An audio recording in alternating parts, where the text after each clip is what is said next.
श्रीलंका में राष्ट्रपति चुनाव के लिए चुनाव प्रचार आज समाप्त हो जाएगा। चुनाव आयोग ने कहा है कि निष्पक्ष और स्वतंत्र चुनाव प्रक्रिया सुनिश्चित करने के लिए सख्त नियम लागू किए गए हैं। आयोग ने यह भी कहा कि चेतावनी दी एक तरह की कि कोई भी व्यक्ति या समूह इस अवधि में उम्मीदवारों का प्रचार या प्रसार करना जारी रखता है तो वह चुनाव कानूनों का उल्लंघन होगा। चुनाव निकाय ने यह भी बताया कि पूरे द्वीप राष्ट्र में 13,400 से अधिक मतदान केंद्रों को मतपेटियां जारी कर दी गई हैं और इस बीच अग्रणी उम्मीदवार कोलंबो के आसपास रैलियां करेंगे। इसे देखते हुए श्रीलंका पुलिस ने राजधानी के कई इलाकों में विशेष यातायात योजना भी लागू की है।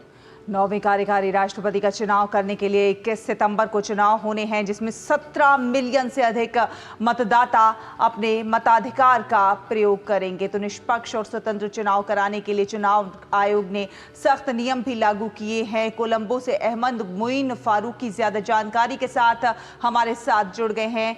क्या है पूरी अपडेट? जिस तरह से हम देख रहे हैं कि चुनाव आयोग सख्त है निष्पक्ष और स्वतंत्र चुनाव कराने के लिए। बिल्कुल सही कहा आपने। चुनाव आयोग ने कल ये निर्देश जारी किया था ये कहते हुए कि आज प्रचार के लिए आखिरी दिन रहेगा और आज रात के बाद अगर कोई भी व्यक्ति या कोई समूह अगर प्रचार करता है किसी भी उम्मीदवार का तो वो जो चुनाव के जो कानून हैं उनके उल्लंघन में रहेगा और उसके ऊपर सख्त कार्रवाई की जाएगी। पुलिस को भी निर्देश दे रखा है कि उनके ऊपर सख्त कार्रवाई अकॉर्डिंग टू द लॉ उसको किया जा सके।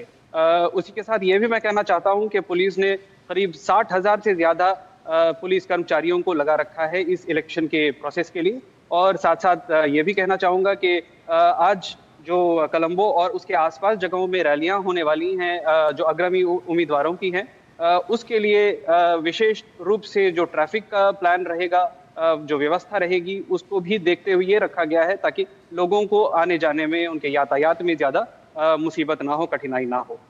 उसके साथ मैं ये कहना चाहूंगा जो अग्रणी उम्मीदवार हैं उसमें मौजूदा राष्ट्रपति रानिल विक्रमसिंघे और उसके साथ साथ विपक्ष के जो नेता हैं वो हैं एसजेबी के सजित प्रेमदासा और जो वामपंथी मोर्चा के लीडर हैं वो है अनुर कुमार दिस्सनायका। ये अपनी रैलियां जगह जगह कर चुके हैं कल तक और आज उनकी आखिरी रैलियां होंगी कोलंबो और कोलंबो के आसपास की जगहों में।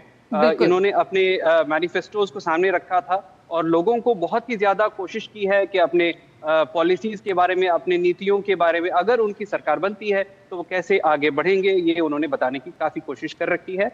और अब देखना होगा कि 21 तारीख को लोग अपना मताधिकार का प्रयोग करेंगे और कैसे आगे सरकार बन सकती है, क्योंकि उसी दिन चुनाव का जो काउंटिंग होगा, जो गणना होगी वो शाम में शुरू हो जाएगी और उसके अगले दिन में उम्मीद है कि कुछ हमें सामने आ जाएगा कि कौन कितने वोट में आगे चल रहा था।